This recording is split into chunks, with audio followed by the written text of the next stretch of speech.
തമിഴ്നാട് നിയമസഭയിൽ മുഖ്യമന്ത്രി ജോസഫ് വിജയും പ്രതിപക്ഷ നേതാവ് ഉദയനിധി സ്റ്റാലിനും തമ്മിൽ വാക്പോര്. കാവേരി നദീജല കർണാടകയോടുള്ള നിലപാടിനെ ചൊല്ലിയായിരുന്നു തർക്കം.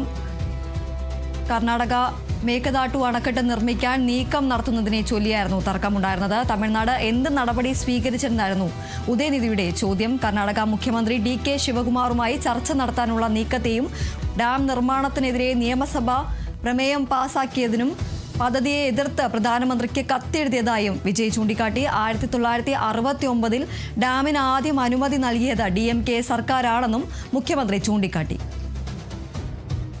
தாவேக அரசு அமைஞ்சதிலிருந்து மேகதாது அணை கட்டத்தில் இதுவரை காட்டாத ஒரு வேகத்தையும் தீவிரத்தையும் இன்றைக்கு கர்நாடக அரசு காட்டி வருகின்றது. மேகதாது விஷயத்தில் ஒரு முறை மட்டும் பிரதமர்கிட்ட நம்முடைய முதலமைச்சர் அவர்கள் கோரிக்கை வச்சார். அனைத்து கட்சி தலைவர்களோடு சேர்ந்து டெல்லிக்கு செல்ல வேண்டும் என்று எங்களுடைய கழக தலைவர்கள் சொன்ன ஆலோசனையும் நான் இந்த அவையிலே பதிய வைத்திருக்கின்றேன். அப்பொழுதுதான் நாம் அனைவரும் இந்த விஷயத்தில் ஒற்றுமையாக இருக்கிறோம் என்பதையும் நாம் அவர்களுக்கு சொல்ல முடியும்.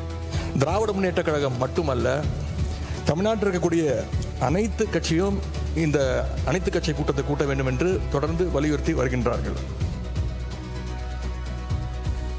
காவிரி நதிநீர் பங்கீட்டிலையும் சரி, மேகதாது அணை கட்டுற முயற்சிகளை தடுக்கிறதுலையும் சரி, தமிழ்நாட்டோட உரிமையை நம்ம அரசு கொஞ்சம் கூட விட்டு தரவே தராது. யாருக்கு பெருமைன்னெலாம் பார்க்கக்கூடாது, இது தமிழக மக்களுடைய பிரச்சனை அப்படின்னு 1969 இந்த சபையில் பேசியிருக்கிறாங்க.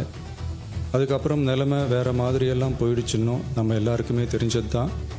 சட்டப்படி இந்த பிரச்சனையை அணுகிறதுல நாம் உறுதியாக இருக்கிறோம், அதில் மாற்றமே இல்லை. இருந்தாலும் ஒரு அட்டெம்ப்ட் எடுத்து பார்க்கலாம்னு தோணுனது தான்.